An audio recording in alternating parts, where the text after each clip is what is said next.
John, what's up, dude? Hey. What was going on? Not much. I was trying to figure out how to do it on my wasn't connecting. computer, but I couldn't Sick. figure it out. Is So that now cool? I'm just on my phone. That works? So, Sweet. All right. yeah, it's totally dude, fun. thank you so much Totally fun. for taking the time today, man. And good to see you again. What's going on, dude? Yeah. Good to see you too, man. Not much. Just waking up, really, because it's only 9 in the morning here in Portland. So, yeah, kind of waking up, drinking coffee. Just did my morning exercise routine, which is real cheesy and old guyish, but whatever. Got to do it. Get the day started. I dig it. So I really, Yeah, pretty much. I was having a time as far as going back and forth writing this, and what kind of angle I wanted to do, and a big part of it, was just my personal experience as far as picking up the chip of joining prison suicide after you had that, and kind of really digging into drums and different things. So I really kind of wanted to start off with that, and we'll just kind of go from there. But yourself, prior to being a musician and prior to being a drummer and very fast drummer at that talented, when you're younger and you're listening to music and you have these interests in different things, who are some earlier musicians that really popped out to you? And maybe this is a vocalist, maybe this is a drummer, but somebody who is a specific, like, how the fuck are they doing that? Like, what comes to mind? Well, to be completely honest, the first music that I really fell in love with before like punk or hardcore or anything like that, other than my parents' music, because when I was younger, my dad was really into AC/DC and Led Zeppelin. So in turn, in like first grade, I was really into AC/DC, and I was obsessed with Angus Young. I was just obsessed with like his energy and like the guitar solos and all that stuff like that. But that was like my first like introduction from my parents and stuff.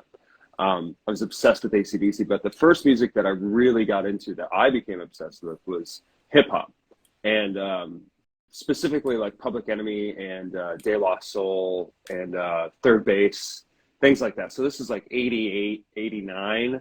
And I was just more impressed with like how, even at a young age, I wanted to figure out how the producers / DJs, whoever was doing it, came up with the beats, and this is in a time before the internet, so I really couldn't look anything up, but I discovered this local like Five and Dime or general store near my parents' house, the Source magazine, and I started buying that, and I would read about like DJ Premier or Large Professor or the Bomb Squad or all these guys and like these productions, like how they would like back then they had I think the SP-1200 was around at this point, which is a kind of an old sampler drum machine.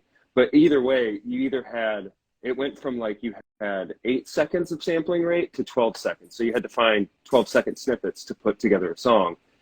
And the SP-12 had like drum patterns in it that you could program, but you only had 12 seconds to sample. So these guys were geniuses. They would take 12 seconds of something and make these like amazing little symphonies in my mind.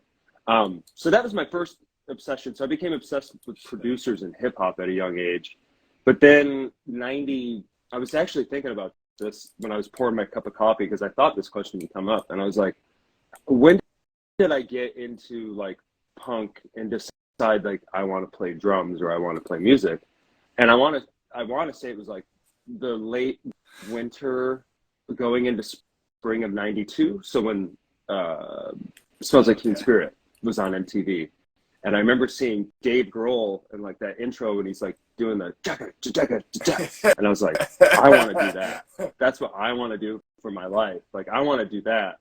So that really like I became obsessed with drums again. As a young kid, I was obsessed with it through AC/DC and like Rush and Neil Peart and all that stuff like that. Banging on pots and pans and shit like that. But I really got into doing it after seeing Dave. And then, from there, like, reading those shitty magazines that used to be around, like Circus and all that shit. And you'd see like, you'd see those dudes like wearing like band t-shirts and Kurt, like metal bands before that would always wear like, you know, the hair, like the Sunset Strip bands would always wear their band t-shirts in the photo shoots. But punks, you know, I came to find out later, like that's not cool. You don't want to wear your own band's t-shirt in like, you know, your magazine interview or whatever the fuck. So Kurt would wear like Flipper t-shirt, like a homemade Flipper t-shirt. And I was like, what the fuck is Flipper? Like, is he referencing the shitty Disney movie Flipper, or like what is Flipper? So I would go to, there was a record store in Grand Rapids called Radio Kilroy, which was like the greatest place next to another one called Vinyl Solution. But I would go there and I would like ask these people like, yeah, what's Flipper? And so they'd be like, oh, you mean this? And they'd hand me, like, I bought, what is it? Flipper's Generic, which had like Sex Bomb and all that stuff on it. And I thought it was all right. I didn't really grasp Flipper until much later in life. But that's kind of like how I became obsessed with things. I would just follow these trails. And it was mostly this like, Dave Grohl was a big one. Early on, Angus Young, like I mentioned, the hip hop producers, Keith Moon was like a big one for me because he was such a maniac. Like if you listen to any Who record, like pick a song like Won't Get Fooled Again off the recorded version and you go watch a live version, does not play it the same. It's complete. He never played the same thing twice. He was just a fucking wild man. Wow. So I loved Keith Moon. But then like guitarists too, I was always obsessed with like, I thought at a young age, like Kirk Hammett was like an idol of mine. I could never play guitar like that, but I just appreciated it so much. And then like, as I got older, I became obsessed with, kind of like Japanese hardcore stuff, like really like Disclose and like really kind of like esoteric, like almost impossible to listen to music. And I was just impressed that like these people came up with this sound that was just like so unique and on its own. So there's many people that, you know, I became obsessed with, or like musicians. Elliott Smith, big one. So it's kind of all over the map. But like as far as drums go, like I would say, you know, I've been asked this question numerous times. I learned how to play fast because of no effects. Okay. I'm not gonna lie. I heard they sucked live, and I was like, how is he doing that with his kick drum? Like, how is that possible? And so I just practiced to that record every day until I figured out how to do that beat. So that's how I learned how to play fast. And then someone's like, you know, have you heard, you know, like Arise by Sepultura or something? Like, no, I've never heard that. And then that blew my mind. And then someone's like, well, if you want to hear something crazy, like Cannibal Corpse. And then it was like, have you heard of Ass Suck? And then have you heard like, you know, all this stuff, and it just like kind of went down the same. I was like, the faster I could go, the better. But I also was like, I learned how to play drums mostly by watching this instructional. Like one of my, again, another favorite drummer from my early big inspiration, Chad Smith from the Red Hot Chili Peppers. Yeah. Not the greatest, not the band everybody loves, but like I bought this, or a friend of mine, this rich kid I was friends with, his parents bought him like the big, like, you know, Lars Ulrich, fuck off, like 2 kick drum, like his parents just bought him the Lars Ulrich kit, right? It was fucking massive. But he had an instructional video that he got with it at the drum store. It was a Chad Smith thing. It's called the Red Hot Rhythm Method, and you can actually find it on YouTube, and I found it again recently. But that's how I learned how to tune drums, how to put heads on drums. A big important one in that was like, you know, him and Flea are jamming, and he's like, you know, anybody can play fast, but like, what do we tell them, Flea? Like, if you come to try out for, what do we tell them? If you can't play slow, you got to go home. So it's like, it taught me how to play slow too. So yeah, I guess. No, I love it. You know, within you mentioning that too, I think it kind of brings up something that's funny is, you know, seeing bands like in a circus magazine, or, you know, seeing somebody and they're wearing like another band's shirt. I know that you mentioned Flipper, and then going and like picking up the record and being excited, and you're like, oh, this isn't like, it's not like it's going to be anything like Nirvana, but I kind of feel like, did you have that like in mind when you're going to pick up that record, that like, oh, maybe this is kind of something like this, and it's going to open a whole world, and then it's like completely different just from somebody's personal interest. You're like, what is this? Why does he like this? yeah. Initially like when I bought that Flipper record, I was like, oh, this is going to sound kind of like Nirvana, you know, like the Nirvana that I was used to at that time, which was Nevermind, which was very poppy, polished, you know, these well-crafted songs, like pop songs, essentially, with distortion. But it turned out, I don't know if you've ever heard Flipper, but Flipper is very confrontational and very slow and very like atonal, and just like it was not what I was expecting. I was just like really disappointed, but I kept the record because I was like, well, Kurt likes it, I gotta keep it. So I kept it, and then it wasn't until years later that I got into the Melvins, and the Melvins have a record called Lysol, which is essentially one track on the CD, but it's like 6 separate tracks. And anyway, they cover a Flipper song. They cover this song called Sacrifice, and it's on Flipper's second record, Gone Fishing. And their cover of it is so badass that it made me like revisit Generic, the first Flipper record, which I believe is the first Flipper record. Anyway, I revisited it. I was like, oh my God, I get it now. I get it. Because at the time when Flipper came out in the early 80s, hardcore was like super fast. Everything was fucking fast. Like Negative Approach, Minor Threat, Bad Brains, like everyone was fast. Flipper came out and they were like a hardcore band, but they just played slow. Not really trudgy slow, but just like more mid-tempo. But they were aggressive and pissed. And then I bought Gone Fishing, which had Sacrifice on it, and I was like, I fucking love this band. Because they're so angry and so like, they were a hardcore band, but they were giving the finger to the conventional thing of what hardcore should be. Like, be fast, be this. No, like, they're like, no, we're hardcore, but we're fucking more aggressive than that stuff. Just, I don't know. It's weird to describe, but yeah, when I first heard it, I was like, why does he like this? Now, did you why did he have, like this? were there particular buddies? You mentioned this record shop. Were there, particular people that you had introducing you to this stuff, or was it more of, reading magazines and looking into different things? And this could even be for, the interest in hip hop, or, when you got, more into the aggressive stuff.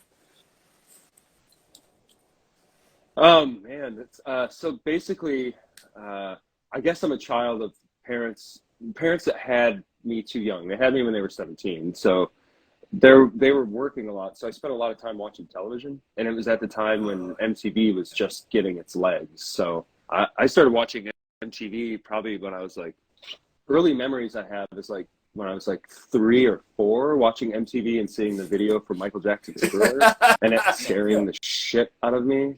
Like, but I also think that kind of that music video led to my obsession with horror movies, which we'll probably talk about at some point. But yeah, like, so I think I was raised by MTV and BET. BET is still on the air, but back in like the late 80s, early 90s, every day at like 3:30, 4 o'clock, they would have Rap City. It was called Rap City, and they would just play hip hop videos. And I was used to watching MTV at that time, which was all like Poison and Motley Crue and Skid Row, and which I liked. I mean, I still have a soft spot for like the first Skid Row, actually the second Skid Row record, fucking rips. Slave to the Grind is great. It's a great record. I was actually just talking to someone about it a week ago. But anyway, like, so I discovered BET, and I saw the music video for De La Soul's Potholes in My Lawn. And I was like, I've got to find this De La Soul thing. So I rode up to a different record store at the time called Believe in Music. They were everywhere, which I'm sure you remember. Believe in Music. They were in Muskegon. They were everywhere. I actually worked for Believe in Music after I graduated high school. Long story. But I rode my bike up there, and I was like, I'm looking for De La Soul Potholes in My Lawn. And the guy's like, oh, 3 Feet High and Rising. And I was like, sure. And he was like, well, we don't have it. We're out. We haven't got it yet. It's not out yet. But here's all of our rap cassettes. So I just looked, and I saw It Takes a Nation of Millions to Hold Us Back. And that was the first tape I bought with my own money. So that kind of, but like I never really had anybody show me anything because I was the oldest child. All of my friends weren't really into music. I became obsessed with music at a very early age. So it's kind of just like me watching Rap City and then discovering in about 89, 90, discovering 120 minutes because I was up late at night one night on a Sunday. And I was like, they're showing like, I remember the first video I saw in 120 minutes. So this is, but it must have been like 89, 90. It was Mojo Nixon, what is it? Elvis Everywhere, which is like no one remembers. Maybe someone remembers Mojo Nixon, but like it was Elvis Everywhere. It was like this weird thing. I was like, why are they showing this on MTV? This is such a weird. It was such a weird song, weird video, and then came back 120 minutes. They just described, you know, like when their trailer back then was like they'd come back from break, they'd be like, "Welcome back to 120 minutes exploring all the sounds in the underground." I was like, "Oh, cool!" So I started watching that every Sunday, and then it was like getting into punk and underground hardcore zines. Oh, okay. Zines became the thing. But I did have one friend when I was about 15, a friend of mine, this guy named Matt, me and him became super close, and we kind of taught each other how to play music, and we showed each other bands that we were into because we had lost touch. We went to elementary school together. He went to a different school, then we became friends again. So we kind of just showed each other music that we liked and started playing music together, and that kind of just started me on my path of like where I am now. Surprisingly, Okay. it's weird Now, to think about. where does your first kit? Where does that end up coming into play? That's I worked. My parents used to own like a Greasy Spoon diner. It wasn't like, you know, a big fancy place, so they weren't Was that what the swimming in place was money. called? But when I was about 12, no, it was called I thought you were Cafe. saying it was called Greasy Spoon Diner. I was like, holy Cafe. shit, that rips. No. It's just kind of. It was just like a greasy spoon, like, you know. You know, had like a lot of regulars, so corned beef out of a can, Okay. corned beef hash out of a can, you know, that kind of place. But like when I was about 12, my mom came into my bedroom. She's like, turned on the light. She's like, "You're washing dishes." It was like the beginning of summer break, and she was like, "You're washing dishes every weekend while you're on summer break." And I was like, and it paid $39 a day cash. And I just decided, you know, when I got to be about 13, 14, I was like, I'm going to save up and I'm going to buy a drum set. So my parents were like, if you save up $400, we'll pay the other half and we'll get you the drum set. And they honestly probably didn't think I was going to do it. I swear to God, they probably just like, he's going to spend the money on like, he's going to buy more CDs or whatever. He's not going to do it. So I saved up, and we lived in a tiny house, and I went to Pharaoh's Music in Grand Rapids and bought a Ludwig rocker, a blue Ludwig rocker for $800, brand new, and set it up in my bedroom. My bedroom was so small that like you would open the door, the drum set would be there, and you'd have to climb either behind the drum set or go around the drum set, climb into my bed, and that was it. That was the entire room. Yeah, it was so tiny. So I would wake up every day in the summer and just practice. I thought like, Oh yeah. You know, have you ever seen the show Freaks and Geeks? You know the scene where he like puts headphones on and he's like listening to Rush and he's like thinking he sounded like Neil Peart? It's exactly what I thought. And then you'd like the actual sound is just like fucking terrible. Just terrible. But it eventually, it's weird to think about because I saw like I recently not recently, a few years ago, I was back at my mom's and I discovered all these like video cassette tapes because I used to video me and my friends like hanging out, and I found one of like me and my friends playing music for the first time, and I was just like, dude, how did I figure out how to play drums? I was terrible. And then it just like somehow you just get better. You just keep at it and it just happens. But yeah, so that's kind of like how I got my kit. It was a Ludwig rocker, which got destroyed at a down notch. Really? On purpose. Okay, so like, it was like kind purpose. of like Yeah. the end of the line for it, and you know, might as well have it go out with a bang. I don't even think it was the end of the line for it. It was still a pretty nice kit. It was just we were very destructive, and we were kids. We were kids, and like, you know, it was that whole thing of like back in the late 90s, it was like, you know, Yeah. you want to be the band that goes off, you know, like the crazy band that, you know, the singer like fucking goes in the crowd and, you know, all that shit. Which I wonder if it's probably still a thing for kids, but back then it was like you'd read like zines and there'd be a picture of like Antioch Arrow or Angel Hair, and it just looked like a chaotic fucking mess, and you're like, I want this, you know. So we just tried to do that, and I don't know what it was. I think after the end of the set, we were just like destroying the gear, and I just decided to throw my fucking kick drum against the wall, and like we just destroyed the whole fucking thing. And then when we got done, I mean, and this was right at the time that North Lincoln was like starting to pick up steam, so we were starting to like tour a lot, and we got done, we're outside and like hanging out, and I remember Kevin in North Lincoln goes, so what drum set are you using for the tour we got coming up? And I was like, that's a good point. Good question. Good question. I don't know. Did something, you know, come to fruition right after this, or was it a little bit of borrowing? Well, I borrowed my buddy Jeff Bolt, who actually plays in that band, the band Swearin' out of Philadelphia. At the time, he was kind of like the North Lincoln like roadie guy or whatever. He'd go on tours with us, and he helped put out a record for us. And Jeff played in a band, and he had this green Pearl Export, and I was like, hey, can I use it for the tour? And I ended up using that drum set for like the next like, I don't know, fucking 5 years, 6 years, because we were on tour so much that and plus I was like a raging alcoholic at the time, so I didn't have any money. I never had money to buy a kit, and so I just borrowed this kit, and eventually, this is probably 2000, I want to say 6 or 7, when North Lincoln was on No Idea. We were friends with this band that was also on No Idea called Glass and Ashes. Glass and Ashes was going to do a tour of the West Coast, but their drummer didn't want to do it. So I got a hold of Mike, their bass player, who's actually the guy I play with in Bothers now.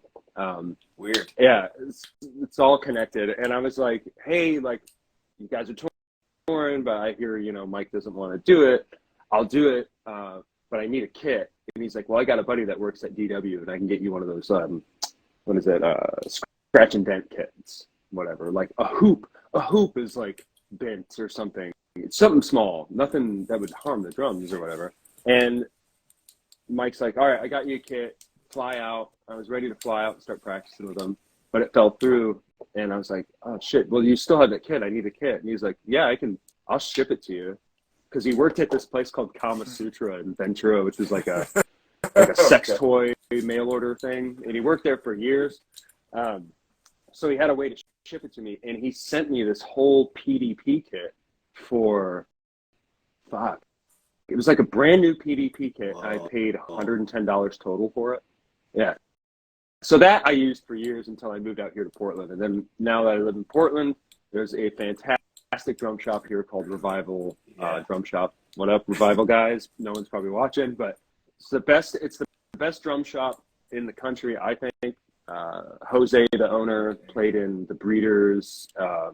He's an amazing musician.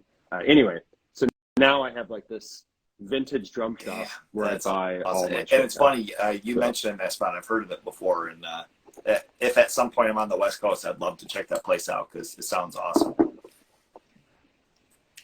I mean, it's amazing. It's just like, you know, I bought a Vista Light kit from there. I bought 2 Ludwig sets. I have my the Ludwig set that I play now, which is like a 110th anniversary kit. They only made like 200 of them or something. So I have that, and then I had like are you familiar with Camco? Do you know what Camcos are? Yeah.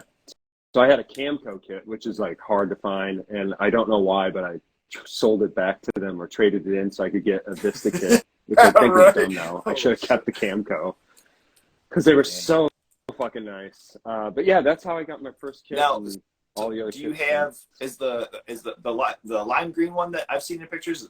Well, it looks like it's right behind you. Is that a Ludwig? Well, that's the snare that came with the kit. But I don't play it. I don't know why I don't use use it.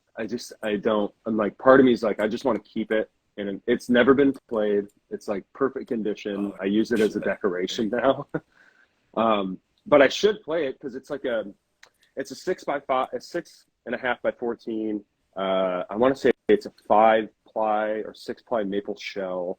It's like Jesus, super fucking nice, but I just never play it because the snare drum I use currently is a 70s Superphonic. It rolls. What kit are which you I playing really now? like. Okay. Just the it's snare this is what Ludwig, yeah. but Okay. it minus the snare. The snare I don't play, but the snare I just use my Superphonic. But my goal is to get, eventually I just want to get like I want to get another Vista really bad. Dude, I like them. That was my first thing when I finally got into like making like a little bit of decent consistent money was buying the 69 Ludwig. And ever since, I'm just like, man, any Ludwigs that I can get my hands on that I can afford it. Because I mean it's pricey, like I don't know if it was ever anything or it was dawning on you when you were saving up, working at this diner or whatnot. But it's like for anybody thinking about picking up drums, you have to think of all of the money that goes into it. Like guitar, yeah, it's pretty sick. You can buy cab, you can buy, whatever. But just skins, like I recently bought new bass heads that were like Evans EMAD front and back or whatever the resonant, and it's like $85, $95 or some shit like that. I'm just like, God damn it. Yeah, dude, it's expensive. I don't know if you've noticed, but drumstick prices went up too. Drumsticks, they're $15 a pair now. So, and I mean, that's the thing is like, I was thinking about that, like that beginner kit that I bought it for $800. And I think if you got a beginner kit now, like if you were to buy a Pearl Export now, I think you're looking at least like $1,500. I think they have some that are still a little bit more around like $900, but still, I mean, like $1,000, $900. I mean, like that's still, like that's still $1,000. Just thinking of like, it's a lot of money. It's a big commitment.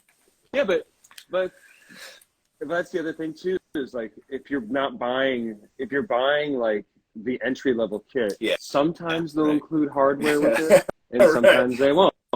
So if you're not getting hardware, you got to buy a kick pedal, you got to buy stands, and that's like a kick pedal. Like I play a DW 9000, which I'm still not a fan of. Okay, why I've not? had it for like a year. I'm like, I don't really know.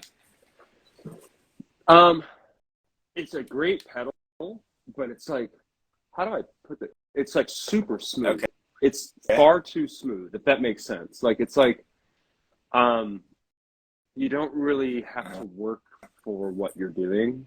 And I know that should be a plus, but for me, I played a 5000 for fucking years, and I liked it because it was like I had to like kind of like work for what I was doing, and I think it helped like build speed and power because I had to work for this.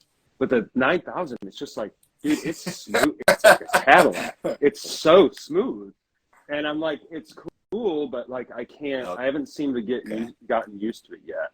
But I mean, I play it, but like that pedal, a 9000 DW. I'm not sure what you play. I just recently got a Speed Cobra. I had 5000s for a little while. Speed Cobra, okay. Honestly, for the longest, this was probably up until like the last year and a half. I have not bought new gear for fucking ever. I mean, probably like 2012. Might have been like the last time that I really like bought my kit, maybe like some cymbals or whatever. But I had those 5000s for a little while, and they just felt a little bit more.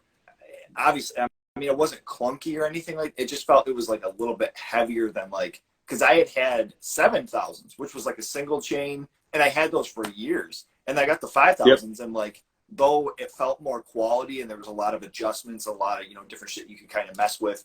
However, I had them, just for whatever reason, they felt like it was just a little bit heavier than like what I was trying to like push on them. But then now I bought these Speed Cobras, and I'm like, these things are just like butter. Like I have to like almost have on shoes, which I'm not used to like playing in shoes all the time. Those things are wild. Yeah. See, that's the thing. It's like that's what the 9000 is it's super smooth. It's like, but I've always played in shoes. I can't play not in shoes. I've always found I've done it a couple times, and it's weird. So I play in shoes, but like yeah, I kind of like the more like, I don't know, I don't Yeah. want like the clunky Well, pedal. I like the clunky pedal. Part of me is like, part of me wants to oh, even get okay. like a Speed King, a Ludwig Speed King pedal, like the one that John Bonham used to play, which they reissued this Oh, past really? year, because they're like, you have to work for that. Yeah, you have to work for that Oh, shit to play weird. it. Like, it's not like smooth. I mean, it is smooth, but it's not Yeah. like too smooth, which is what I think. It's 9 times. It's just too smooth I for mean, me. it, Too yeah, much. okay, But anyway, I and play I it dig still. that. You know, like, and that's the thing too is it's kind of weird because, like I mentioned, I had that 7,000 for years, and that was a single chain. And for whatever reason, like that thing, I was really used to. Like I, knew the ins and outs of it. I knew, kind of how to, work around it. And now I'm kind of getting all this gear that's technically better. And I'm like, man, maybe I fucked up. That thing ruled. No, so I mean, as far as Yeah. you having this initial kit, what was like a piece, that was like the first thing that you wanted to upgrade, from having that? Was there something that you maybe cracked a cymbal, or you wanted new pedals? How did that come into play? So when I first got my first kit, I bought it with Okay. Sabian B8 cymbals, like their beginner cymbal line. And I just remember, I was also a big fan of Trey Cool from Green Day, the drummer. He was great, and I remember his setup, because I had a friend of mine. His dad had got us the whole Woodstock '94 weekend on pay-per-view, and Green Day was playing, and Trey had an 18-inch A custom Zildjian and an 18-inch K custom Zildjian and a K ride, and that's what I wanted. I wanted that exact setup. So I started saving up to get the A. So I got the A, then I got the K, and then I got the K ride. So I had the exact setups, and so that's what I wanted. I wanted nice cymbals. And then after that, I was like, okay, what kind of kick pedal should I get? Because I was still playing the one that came with the kit, which was like a Ludwig, real piece of shit. But I mean, it worked. I learned how to play on it. But that's when I bought the DW 5000, the double chain, because I saw it in like a Modern Drummer ad, and I think like the drummer in the ad was I want to say it was like Neil Peart or someone was doing the ad for it. So that was the next thing I bought. And then, I upgraded all my stands to DW stands, which I still play DW hardware because I think it's the best. I just do. It's very sturdy. One stand that I actually have, I've had since I was 16, and it still works. Wow. Still perfectly fine. Nothing's wrong with it. It's been through multiple tours with me. Yeah, it's wild to think about. It's still there. So what about, like you getting all of this stuff, and you kind of mentioned, your buddy Matt, and, kind of mess around with stuff. Where's your first band come in? Maybe it's even something that you end up playing in a garage, or how does that come about? So me and Matt started our first band. So this was the summer of 1994, 95, at the beginning of 95. So we're going into freshman year of high school. We started a band called The Addictives because we were huge fans. I don't know if you're familiar with. There's a band on Lookout Records in the '90s called The Vindictives, and we were big fans of The Vindictives. So we decided to call our band The Addictives, and so we started about around that time. We, weren't the greatest in the world by a stretch. And so we started then, and we threw our first show in my parents' basement in 90, I want to say it was 95, somewhere around there. And it was like just kids from the high school coming out to watch us play. And the songs were really rudimentary, like maybe 2 chords, maybe 3. Matt just knew bar chords, so just basically like your basic bar chord, that's all he knew. And he would just slide it up and down, and I kind of was fumbling around. But yeah, we did that, and then eventually it was like in Grand Rapids, every summer there was a thing that they used to do on Thursdays called Summer Stock. And it was like the local radio station would throw like a band would play at the Rosa Parks Circle or whatever, when it wasn't a street, when you could just like hang out. And like at that point, we started going down there, and that's when we met like other kids in Grand Rapids that were punks like us, because we thought we were like the only ones, you know, like who else knows about this in Wyoming, Michigan, which was the suburb we grew up in, which was like fucking right wing jock, and it was just bad. So then we went downtown and we saw like all these kids, and we met this kid Cedric Canero, and Ced and his sister were in a band called Misled Youth, and they were talking about how they were going to throw a show in their parents' house, and we were like, oh, we got a band, we'll play. And this is like our first like big show or whatever, right? So we played a show with Misled Youth, and I can't remember who else played. I want to say Slam Dunk. There's a band from Grand Rapids called Slam Dunk Encore. So that's how we got in the scene. Sick. Yeah. So that's like how we got in the scene. And I remember playing that show, and we ended every song, instead of like doing like the note ring out, every song would be like, and then Matt would jump in there and every song. And we played far too long. We didn't know how long to play. But when we got done, my friend Derek, who I'm still pretty close with now, Lancioni, who plays in Charles the Osprey, he was at that show, and he was like, you're a really great drummer. You guys are a pretty good band, but you need to shorten your set. You don't need to end every song with going bam, bam. And I was like, good point. That's sick. So yeah, that's kind of how it all happened. And, you know, we got into the Grand Rapids punk scene that way. And, you know, the older punks, like this guy named Todd Crabb, who's in the band The Crabs, he became a fan of our band, which we thought was the coolest thing in the world, because to us, the Crabs were like the coolest local band in Grand Rapids. Same with like PR Stunt. Like I became friends with all those guys, and like they really liked our band, and damn, that's kind of how it all. I mean, really from that early experience in this, you know, I'm kind of interested in the evolution, you know, through to now. What, you know, goes into your prep as far as for playing a show? Like, is it something where, you know, it's just kind of an experience to go into? Do you have a little nerves behind it? Do you have, you know, kind of some workouts or some practices that you have to do before playing? Oh man, back then, no. Back then it was just like, we thought we were the best band in the world. So like I didn't do any warm-ups. I just had that teenage energy that just went into it, and I was like loose already, and I could just fucking go for fucking ever. Like I could play because like the addictive stuff was more like we really wanted to be the Ramones or Screeching Weasel. That's what we wanted. So that was just like super easy to do. But so we would just do that. So there was really no like prep for it. But when North Lincoln happened, which followed, what's the band that followed the Addictives? Prep became more like I would do, you know, I'd bring a practice pad with me on tour, and I'd do like double stroke rolls or single stroke rolls for like a minute, 2 minutes, and then keep the variation going. I never really started running until I got older to keep up with things.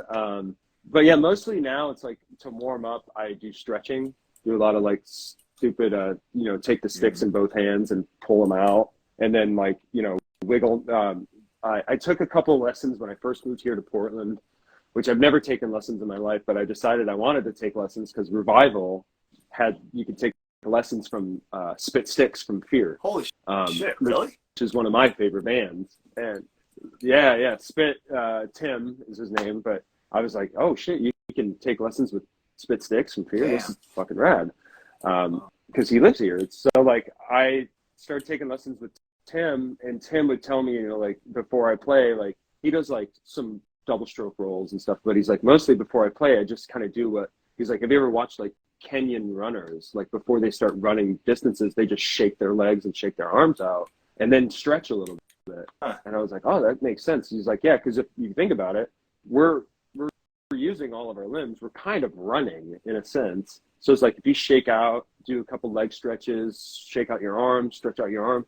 So I learned that from him. But before that, I was just doing the stupid stretches and things like that. But never really had like a like a Okay. routine before shows, really. Especially now it's more like, you know, that I'm older and like things hurt.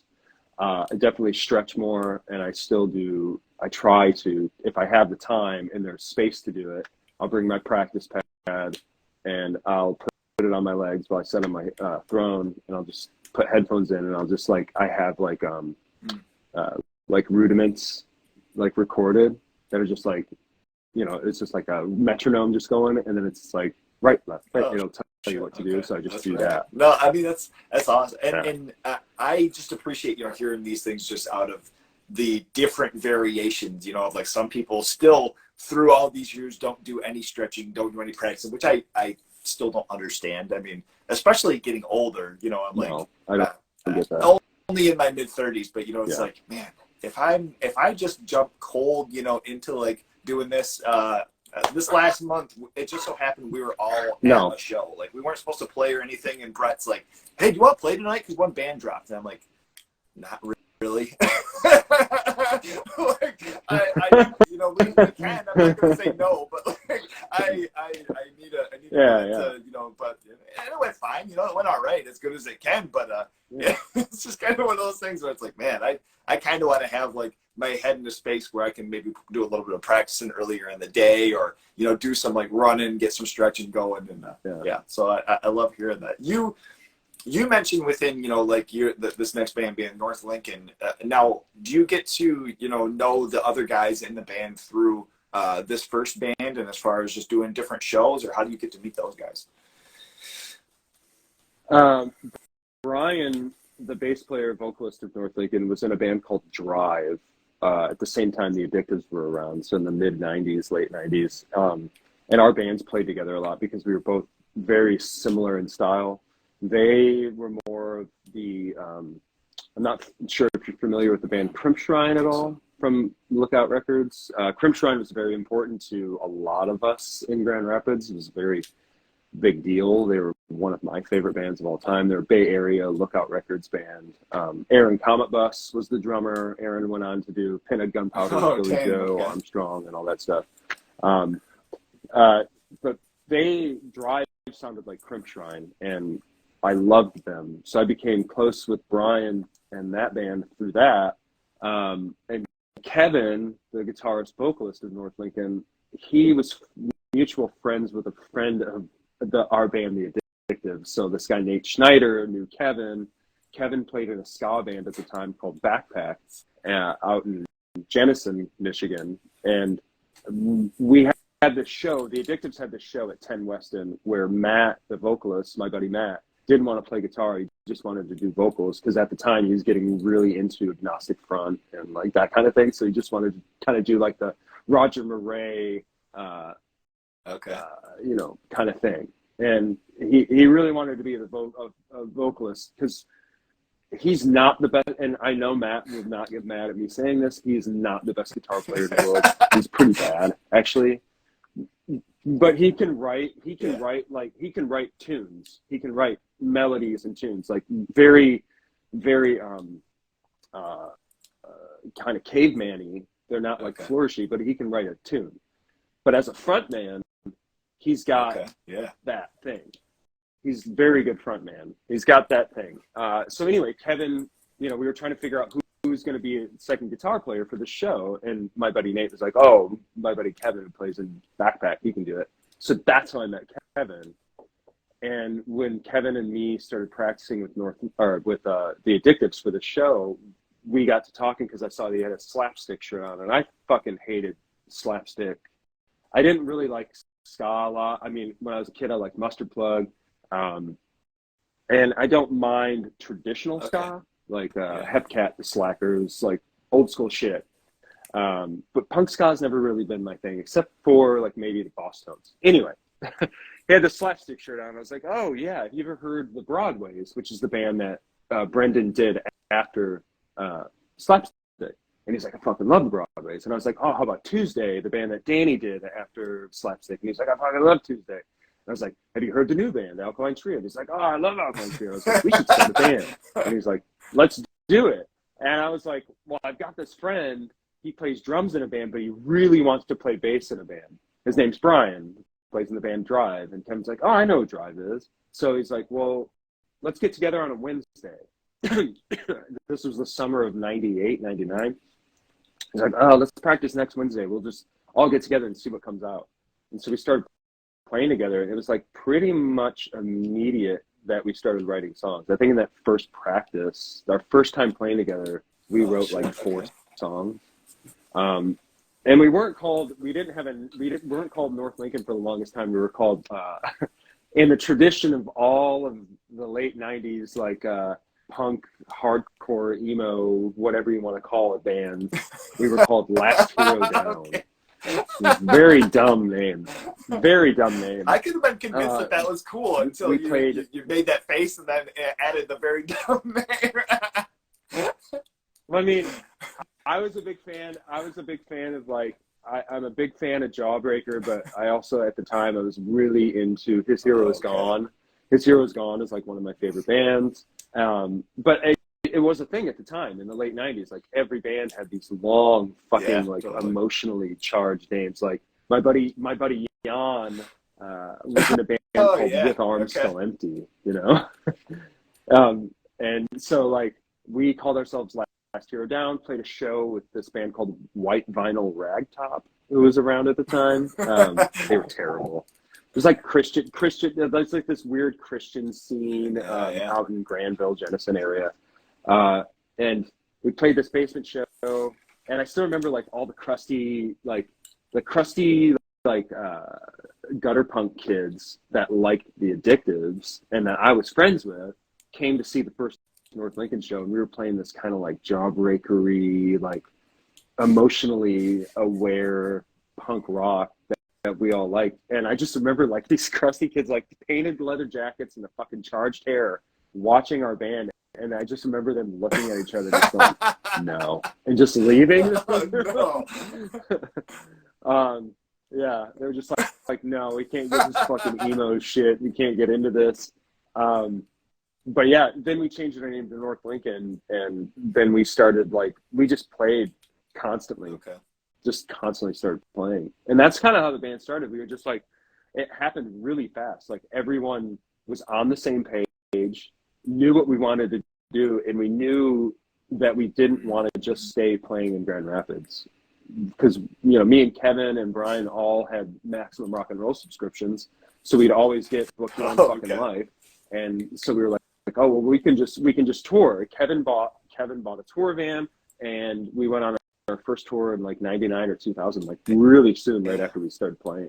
It's just like, and it never stopped. Where did that experience go? I mean, these are times of not having, the GPS and your phones and all this. I mean, like, did you have anything that was like a major mishap that, served to be a learning curve for the next time that you went out? Or did it go pretty smooth? Every tour was a mishap. Every single one was a mishap. That we had, like, initially when we started, we didn't have directions, we just had phone numbers. So we'd plan the shows, we'd have like the list of where we were playing, the person's name, the person's number, and we kind of had like a rudimentary sense of directions from, I think back then MapQuest had just started or something. So it was very rudimentary. And we had like these binders that were separated by show. So we kind of just go through it, and you'd call the person when you got to the town and like, hey, we're here. Like, we just need some finite directions to get to the show. Some shows would be canceled and you wouldn't know about it until you got to the town. It was a lot of learning curves, but eventually, like, once GPS came in, we were already on our way out as a band, because we stopped. Our last tour was in 2009 was our last tour, and then our last show was January of 2010. So by the time GPS was really starting to be a thing, we were already on our way out. But like we had the old school, like, because none of us had cell phones when we first started touring, so we had the old school like Radio Shack dialer. I don't know if you know what that is. It's like a thing that you would hold up to the phone, and it would make the tone like you're putting in coins, and so you could dial number. So we had the dialer, we had all that shit, and it was mostly just like the big road atlas, the random McNally road atlas, and just kind of like doing directions that way. And that was how we did touring. Yeah. But it was exciting. It was a lot of fun. I mean, there was being extremely broke, and yeah, and then eventually all that touring, you know, playing down in Gainesville led to us putting records out on No Idea. I mean, awesome. from these experiences, like, where does Don Knotts come into the picture? So this group of friends, like, so I mentioned with Arms Still Empty, Jan had like a pretty good scene going with like bringing in kind of like bands now that are having a resurgence. So like, you know, Bright Calm Blue or Jerome's Dream or Dance and Destroy or Page 99 or like all that stuff that was happening. We were kind of doing those, or Jan was kind of putting those shows on in Grand Rapids at 10 Weston. So I was seeing a lot of that stuff. And Brian, actually, North Lincoln bassist, was in a band called Yesterday's Gone with two guys that would eventually be in Don Knotts, and they were doing chaotic, like screamy hardcore, and which was a thing. You know, the thing back in the late 90s, early 2000s was like, that was the thing. But we all went to Michigan Fest and saw the Locust play, and it just looked like they were doing this on the guitars, like just fucking you know. And they were fucking great. It was before they had the costumes. So they still looked, you know, like the Vulcan haircuts and like the whole thing. They looked fucking great. They were fucking hilarious. And I remember like watching them and just like telling everybody, like, when we get home, we should do a band like this. It'd be awesome. You don't really need to know how to play it. So when we got home, well, it was just not true. You really do need to know how to play. Totally. Come to find out. Yeah. But like we came home and I think, you know, the two guys, Adam Dunn and Dan Matthews, who were in Yesterday's Gone with Brian Beckwith from North Lincoln, they became part of the band as Dan was a guitarist and a vocalist, and Adam was going to just be the vocalist. And then we had my buddy Nate Schneider play guitar, and Kevin played guitar. So there's three guitarists, because Dan, when he started playing, when we would play live, and he was trying to do, he couldn't play guitar and sing. He would just scream into the guitar. It was just the whole thing.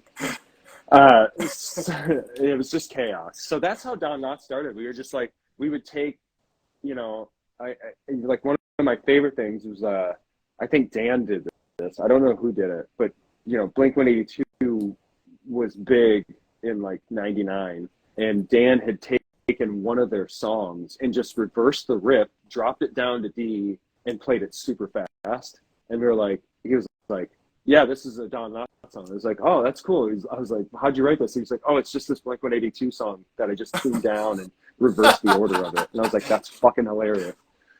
And so we started doing that. So like, I don't really know how to play guitar, but I would just like tune down to D, tune down to drop D, and then I would just like find a song I like, figure out where it is on drop D, reverse the order of it, play it really fast, and that would be another song. So we wrote our first 7-inch just like other people's songs tuned down in reversed order. And just a lot of it. Like, what else, what other than Blink-182, does anything else come to mind as far as other bands that ended up getting rescued? Oh shit, we ripped off The Swarm, which was one of our favorite bands at the time. We ripped off a Crudo song. We ripped off an Orchids. A lot of it's like bands that we liked at the time that we were really into.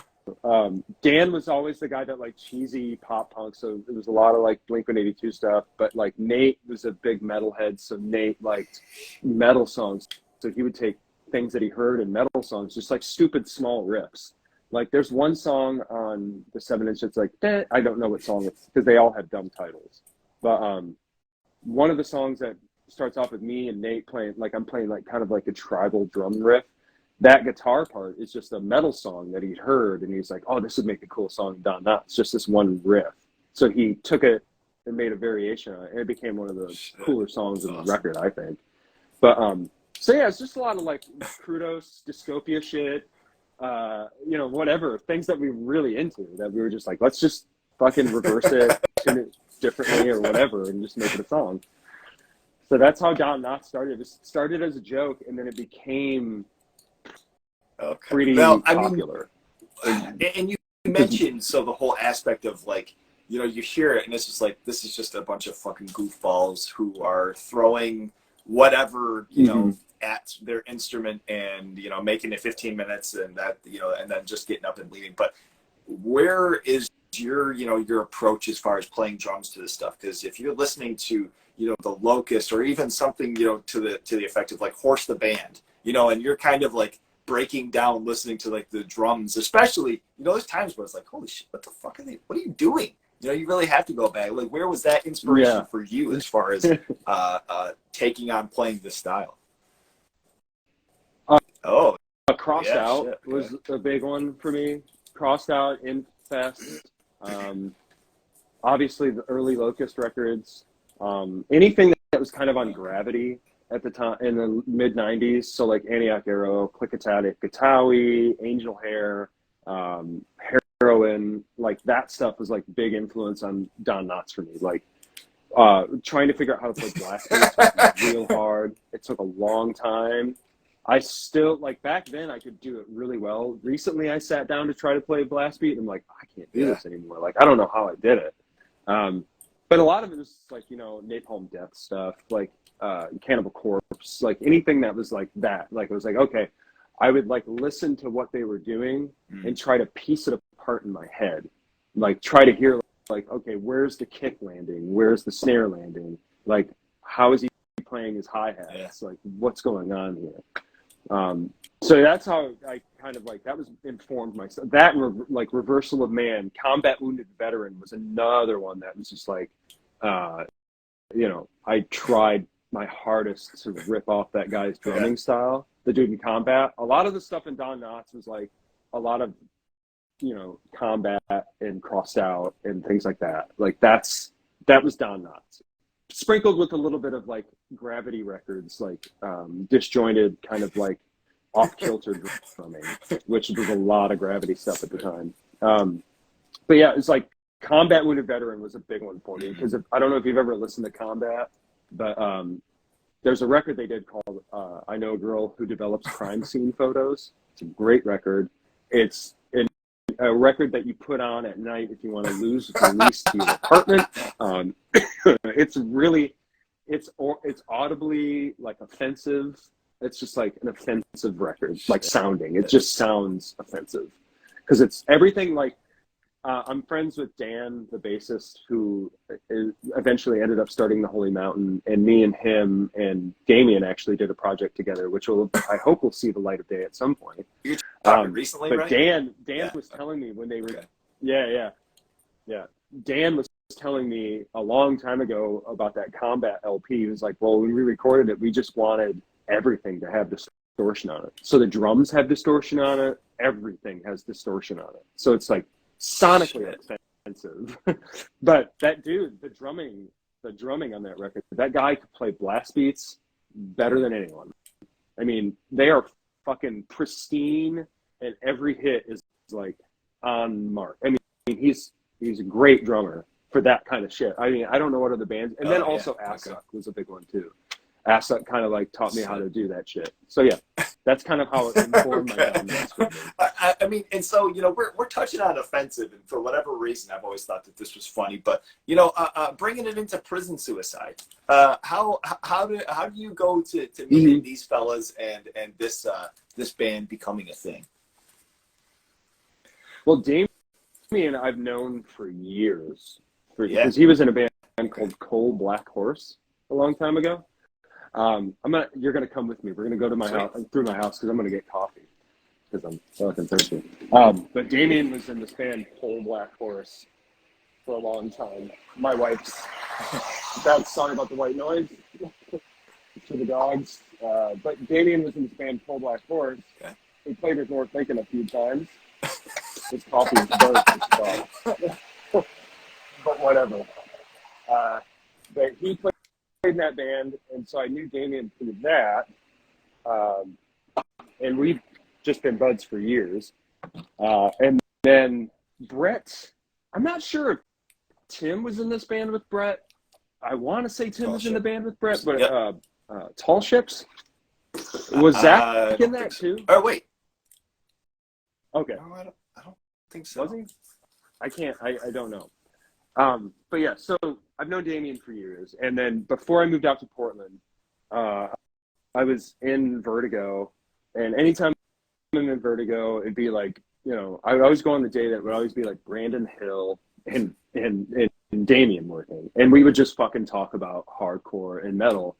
And I used to think that I knew a lot about that shit, but during my years touring with North Lincoln, and you know, I'm not gonna lie, I had a problem with alcohol, and I struggled with it for years, and eventually got sober. But during that whole 10-year period of being on tour with North Lincoln, I kind of only focused my attention on one certain scene, so I kind of lost touch with a lot of the underground. But Brandon and Damien would fill me in, and so I was in there a year or a few months, maybe a year before I was moving out here. I was sober, and I was talking to Damien, and I was like, man, you know what I recently rediscovered again? I was like, Chain of Strength and like Judge, and we started talking about like these old youth crew bands and like straight edge hardcore, New York hardcore. And I was like, it'd be so much fun to do like just a youth crew band again, like proper youth crew hardcore. And Damien's like, we should do it. And I was like, sounds about right. Okay. When do you want to do it? And he's like, I don't know. How about this weekend? Like, I was like, okay, do I need to bring drums to your house? And he's like, no, I got a kit. So I brought like my kick pedal, I think my throne and sticks. And I just thought we were just going to go over and just like kind of like hash out some songs, maybe write something. I walk in, it's me, Damien, and he had already called Brett, Tim, and Zach. So like the 5 of us were there, and Damien's like, all right, we're going to write a record. And we literally wrote that first record behind you, we literally wrote that record and recorded it, like the demo version of it, that day, within 5 hours. That's so. Because it was like the most effortless, like, because everybody knew what we were going for, so it was like super fucking effortless. And like, you know, we'd write or like Zach would like have a guitar riff and he'd play it, and Dave would be like, that's cool, what if we followed it up with this? And then we just went right to a breakdown and ended the song, and I'd be like, that's far out, like, let's do that. And that's how every song happened. Damien would start writing a riff, and I'd be like, that's sick, let's play that for like 30 seconds and then go into a breakdown and end the song. Like, every song was like super short. And that's how it all came about. And then we ended up in a studio at Rick Johnson's studio and recorded that record. And I played one show before I moved. You only played one show with him? I played one show before I moved, and then I went back to Michigan. My mom got married October of 2015, and I came back and we played another show at the Firehouse. So I've only played 2 shows. I only played 2 shows at Prison Suicide. No kidding. And that was it. But yeah, we recorded 2 things. Yeah. We did a demo, well, 3 things. If you technically count the demo for the first record being a thing, which I don't think ever got released. It was more just for us. So like the demo for the first record, and then another demo, and then you took over. Because I remember Brent like sending me a message like, hey, like, you know, we don't want to like hurt your feelings or anything, but like, is it cool if we get a new dude to play drums? And then I was like, dude, I'm 2,000 miles.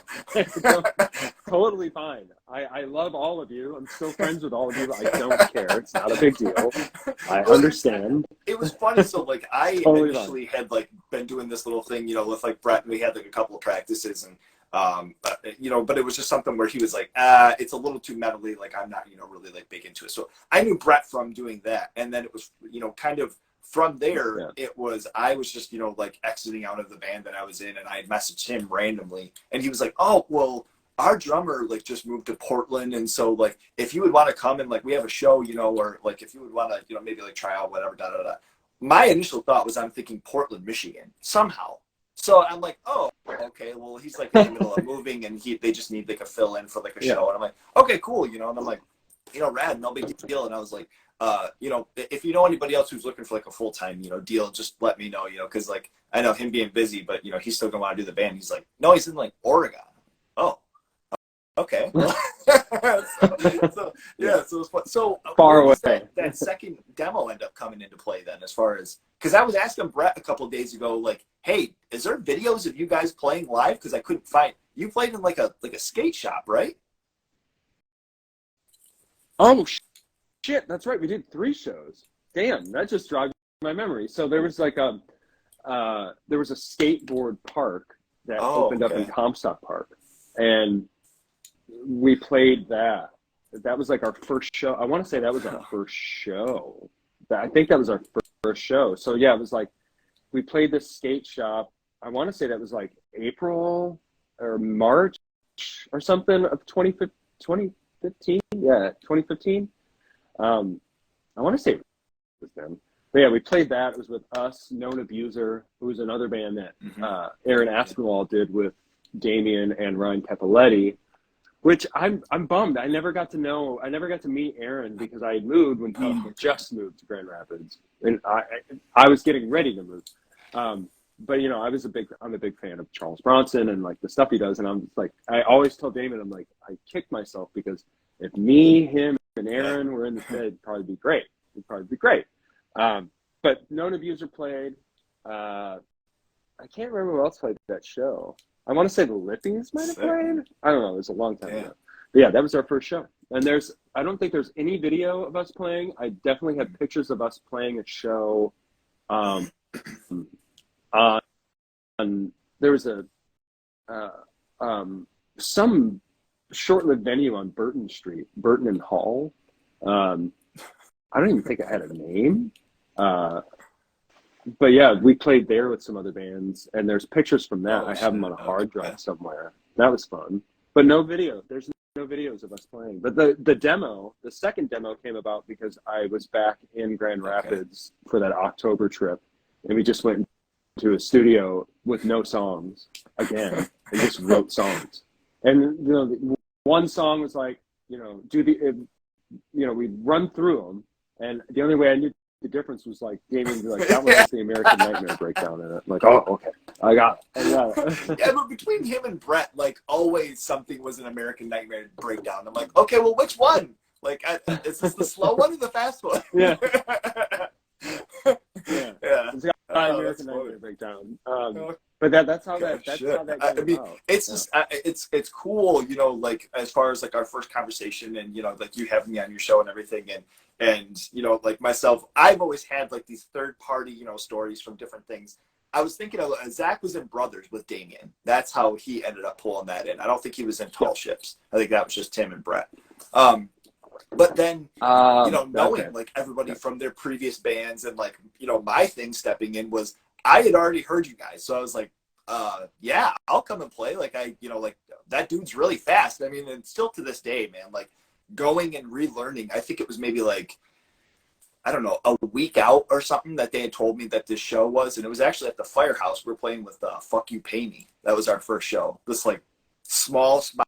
Great band. Upstairs, like apartment, and this dude's blowing fireballs, like so sick.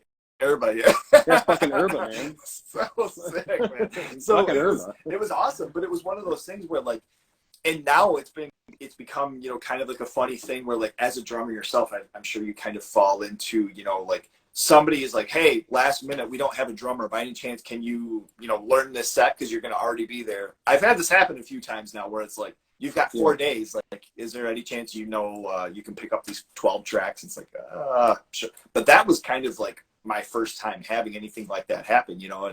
And I mean, myself, I've always been more thrash. I've been more metal, you know. Like I kind of learned, you know, early on playing with like double pedal and everything, and picking up on your stuff and listening and like in passing and Escape. I'm just like, this motherfucker is fast. So I mean, I absolutely loved it, and I you know, was like super happy and stoked with there was one demo that we had that we went out in the middle of like the woods, and Damien had some dude lined up and he wanted me to use his like 16-piece kit, and it didn't turn out very well. I was a little bummed, but other than that, super solid band, and it really made me happy, you know, as far as within that, you know, just kind of hearing those stories and, you know, hearing like your personal experiences on that. But that's wild that you guys only played a couple of shows. It was 3 shows. Now that I remember that skate park show, so it was that that weird spot on Burton, and then when I came back October of 2015, we played Firehouse again, and then that was it for me. That's wild. And then you joined. because I just thought I thought it was going to be like one of those things where it's like, oh, okay, well, we're not going to, this band will be kind of like a thing when I'm back in Grand Rapids. Yeah. We'll do shit. But then, you know, obviously people dug it, and I feel like those dudes were like, well, we want to keep this going. And so I was like, yeah, dude, do it. Go ahead. I started my band here. Like, you know, it's funny too, because there were so many times where I had me. told like them, I was like, if John's moving back, because like we weren't really in contact or anything like that at that time. But I'm like, if he's ever moving back, like I am perfectly fine with him stepping back into doing this shit, because like the stuff he did was great. So I'm like, I'm not gonna have my feelings hurt by stepping aside and like letting you come back and do that. So if you are ever moving back to Michigan, dude, absolutely pick up doing that. Now that you have a vintage drum shop and all that. We bought a house here in Portland, so we're kind of we're here. We're definitely here. No, yeah. So I mean, kind of moving on. So from there, we then have Bothers, and within Bothers, you know, you where are you noticing like the music scene there? As far as, is this like a Portland type deal? Are there cats that you had already known over there? So Bothers came about because all the guys in the band were all people that were in bands that were on No Idea. Oh, so Mike, Mike, the bass player, played in Glass and Ashes and in Young Livers. And then Matt, the guitarist vocalist, played in Young Livers. And so I met Mike in about 2003, 2004 while we were on tour. Our North Lincoln was on tour, and we played with Glass and Ashes. And I remember watching Glass and Ashes play, and they're fucking amazing. And they were an incredible band, put out two incredible records. They're just really fucking good. And I remember watching Mike play bass and sing, and I was like, I'm going to start a band with this dude someday. Somehow, some way, it's going to happen. And the same thing happened when I saw Young Livers. We were, North Lincoln was down in Gainesville, and we were playing, there was a place down in Gainesville, Florida that was called the Wayward Council. It was like a super volunteer-run, awesome record shop that did shows. And everyone that was like cool, I guess, in Gainesville, like either worked there or volunteered there or whatever the fuck. It was a cool place. But we played a show down there one night with, I can't remember who else played, but I know Young Livers played. It was the first time I'd seen them.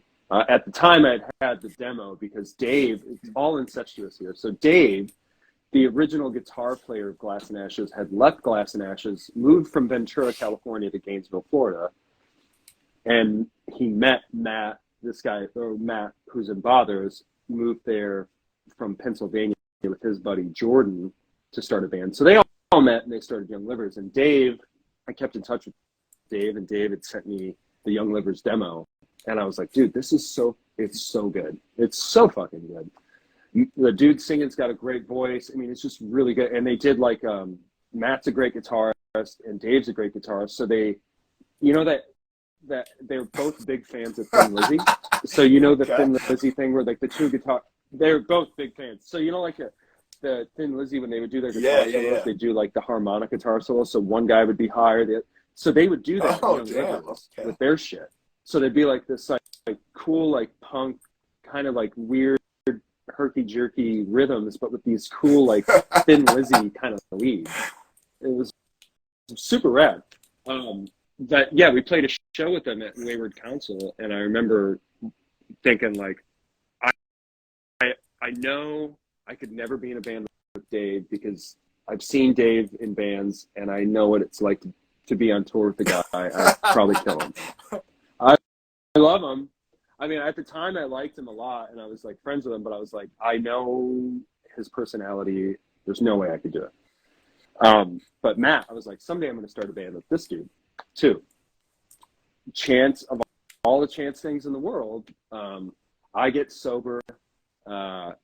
And I start trying to figure out my next move in life. Like I'm finishing college. I'm like, you know, going back to get my bachelor's degree in 2013 after graduating high school in 99. So it only took that long to get it. So I went back to school to get my degree and I was like, all right, I'm going to move somewhere. And I'm still in touch with Mike. And Mike's like, hey, move out to Portland. He's like, Matt's here. Our buddy Cam, who worked at No Idea, he's like, Cam's here. I was like, oh, I'll come out and visit. So I went out and visit, and I fell in love with the city. And I was like, all right, well, I guess Matt and Mike are both here, so we could start playing music. And we talked about it.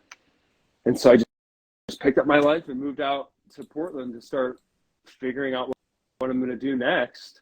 And I started a band with them, and that's kind of how Bothers started. Pretty simple. No, go ahead.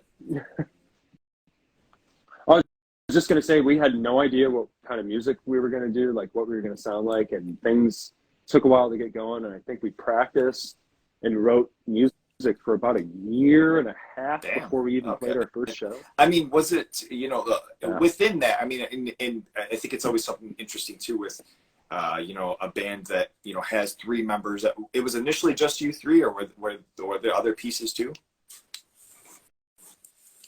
Nope, it's always just been us. And both, I mean, both of the other fellows too, they have, tracks that they sing individually on. Is that something, that is often, the case of that's the song that they wrote, or this is a song that, hey, I kind of heard the cadence, in your voice, and this might be something as far as trade? I think, especially when we wrote music, because we haven't played together in 3 years now, because during the pandemic, Mike moved back down to Ventura, now he lives in Ojai, so for like family things. But so we're not really a functioning band anymore. We put out a record, and we're going to play a record release show in June 10th actually. But we have not been in the same room playing music together in like 3 years, which is or 2 years. I don't know. It's been a while. But when we would write music, if I'm remembering this correctly, and I hope I'm getting this right. Someone would come in with like a riff that they had written, just like a basic riff, and we would build it off there. And no one really kind of had like assigned who was going to sing the song, so both of them would kind of just like either one had an idea, or B, the other had the idea, or they would just both kind of trade off and on. And because they've been in Young Livers together, so they knew how to work together vocally. They just understood each other on how to do vocals. So that's kind of how songwriting happened. Like we would go in our practice space, and someone would have a riff, and we'd start writing, and then it would just kind of build from there. And then eventually someone would be like, "Oh, I've got lyrics, or I've got like a quote unquote melody or cadence for what I want to do." And that's just how the songs got built. No one was like, "I'm singing this one," or "I'm singing this one." They were like, if someone was singing, Matt or Mike would be like, "Oh, I've got a part that I could interject here." It's just because they've worked together for so long and they knew how to write vocally together. I think that's how it works. I mean, I think it's it's cool as far as having like, not to say a minimal like band, but just as far as guitar, bass, drum, and there's nothing really extra going on to it, or somebody who's a solo vocalist. I always think it's interesting as far as like just the writing aspect, and kind of especially when there's multiple people, sometimes even the drummer singing, where it's like how that writing process goes, and kind of the shared diligence as far as going into writing too. So I mean, initially when we started, we really wanted to be a 4-piece. We had our buddy Luke, this guy Luke Clements, who played in a band called Signs of Yabra, and he also played in I can't remember, Sleepwalker, I think that was another band. We tried him out on guitar, and Luke's a great guy, but he was super busy, he couldn't do it. And then we tried this kid DJ out, who worked with Mike for a while, and it was fine, but it didn't really work out. And then we were like, it'd be cool if we could have a vocalist, and those dudes didn't, because neither of them wanted to sing really. They just kind of it just happened. But it never happened. He just So lo-fi, a whole guy, yeah. Lo-fi horror guy has been recorded in front of a live studio audience.